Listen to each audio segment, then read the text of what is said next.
Chapter 12 Father and Son. Monsieur Noirtier, for it was indeed he who entered, looked at the servant until the door was closed, and then, fearing, no doubt, that he might be overheard in the antechamber, he opened the door again, nor was the precaution useless, as appeared from the rapid retreat of Germain, who proved that he was not exempt from the sin which ruined our first parents. Monsieur Noirtier then took the trouble to close and bolt the antechamber door, then that of the bedchamber, and then extended his hand to Villefort, who had followed all of his motions with surprise which he could not conceal. "Well now, my dear Gerard," said he to the young man, with a very significant look, "do you know, you seem as if you were not very glad to see me." "My dear father," said Villefort, "I am on the contrary delighted, but I so little expected your visit that it has somewhat overcome me." "But, my dear fellow," replied Monsieur Noirtier, seating himself, "I might say the same thing to you. When you announced to me your wedding for the 28th of February, and on the 3rd of March you turn up here in Paris. And if I have come, my dear father," said Gerard, drawing closer to Monsieur Noirtier, "do not complain, for it is for you that I came, and my journey will soon be your salvation." "Ah, indeed," said Monsieur Noirtier, stretching himself out at his ease in the chair. "Really, pray tell me all about it, for it must be interesting." "Father, you have heard speak of a certain Bonapartist club in the Rue Saint-Jacques?" "Number 53. Yes, I am vice president." "Father, your coolness makes me shudder." "Why, my dear boy, when a man has been proscribed by the mountaineers, has escaped from Paris in a hay cart, and been hunted over the plains of the Bordeaux by Robespierre's bloodhounds, he becomes accustomed to most things. But go on. What about the club in the Rue Saint-Jacques?" The parallels between Villefort and Dante continue in a very direct way, as we have the second chapter in this book called Father and Son. If you remember correctly, chapter 2, I think it was Dante visiting Daddy Dante, and that chapter was called Father and Son. What is surprising me here is Villefort's reaction to seeing his father, saying he's delighted, saying that he is going to be his salvation. Now, from what we have seen of Villefort so far, he almost, in a weird way, the consistency of his character is coming out through how inconsistent he is with every person he interacts with.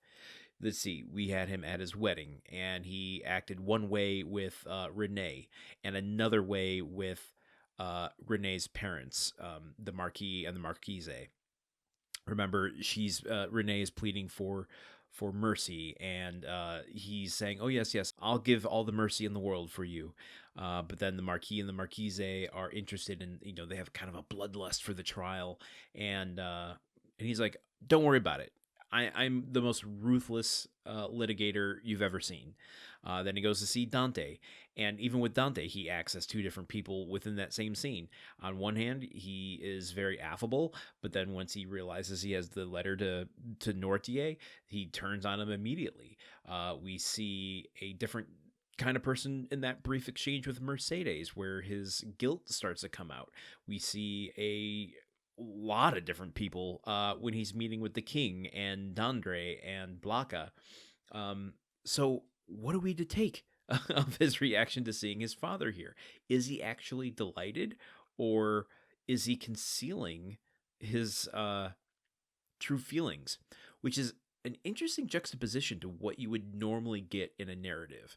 I feel like in most stories, cinematic or literary, you get someone who's playing all these different faces to people, this performative nature. When they meet their father, like I don't know why I'm picturing Nick Nolte. Clearly that's not how they're painting out Noirtier here, but I'm just thinking like Nick Nolte enters the room as the grizzled old father, and like all of the fronts that a character has been putting up suddenly like come down, and like they can be their real selves with their family. But I don't know if that's the case here with Villefort. Everything we've seen so far, everything he's said so far, even all of his inner thoughts up to this point. Think about that little moment after he burned the letter with Dante, cursing his father, saying, "Are you always going to stand in the way of my ambition?" Like, I don't trust that he's actually delighted to see his father here. what a way to start chapter 12. I'm not quite ready to go into the stuff about Dumas yet that I'm learning from the biographies. There's one real interesting point that, and I'll just tell you the slight bit of trivia, but just to give you an example of why I want to tread lightly, because it deals with some pretty big thematic stuff that I don't feel quite expert enough to speak about yet. But one of the more interesting things that I came across in the first chapter of one of the biographies was that his last name, Dumas, comes from his mother's side, but his mother was a slave and more than likely took the name Dumas from her master. So interesting that he would continue to use it. As you can see, being an author of mixed heritage and retaining that name has a lot of connotations to it, a lot of heavy stuff that there's going to be tons of that sort of stuff throughout this book. So throughout his life, throughout these times that we're reading about. So I just want to make sure I'm doing my due diligence and being responsible in providing this information in a respectful way. So that's just a taste of the sort of stuff we're gonna have to deal with a tiny bit.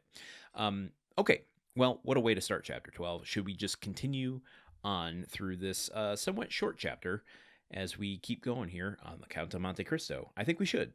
Okay, I'll see you tomorrow then. Goodbye.